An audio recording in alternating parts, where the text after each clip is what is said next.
বিশ্বকাপ খেলতে কোন সমীকরণের সামনে বাংলাদেশ?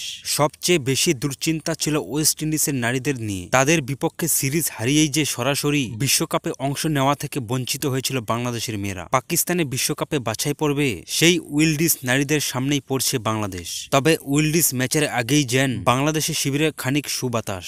তো সেই সুবাতাসটি কি চলুন জেনে নিই। তার আগে বন্ধু, আপনার কাছে একটি ছোট্ট রিকোয়েস্ট, ভিডিওটিতে একটি লাইক আর চ্যানেলটিকে সাবস্ক্রাইব করে রাখুন। সেই সুবাতাসের পেছনে মূল কারিগর অবশ্য স্বাগতিক পাকিস্তান। স্কটল্যান্ডের নারীদের কাছে অঘটনের হারের পর পাকিস্তানের কাছেও হেরে গিয়েছে উইলডিসের নারীরা। লো স্কোরিং ম্যাচে সিদ্রা আমিন ও ফাতিমা সানার পারফরমেন্সের ভর করে ৬৫ রানে জয় পেয়েছেন পাকিস্তানের মেয়েরা। আর সেটাই বাংলাদেশের বিশ্বকাপের সমীকরণ করেছে অনেকটাই সহজ। আজ স্কটল্যান্ডের বিপক্ষে ম্যাচ জয় পেলেই বলতে গেলে ২০২৭ ওয়ানডে বিশ্বকাপে হাত ছোঁয়া দূরত্ব চলে যাবে বাংলাদেশের নারী দল। সেক্ষেত্রে নিজেদের শেষ দুই ম্যাচে এক ম্যাচে জয় পেলেই বিশ্বকাপে চলে যাবে বাংলাদেশ।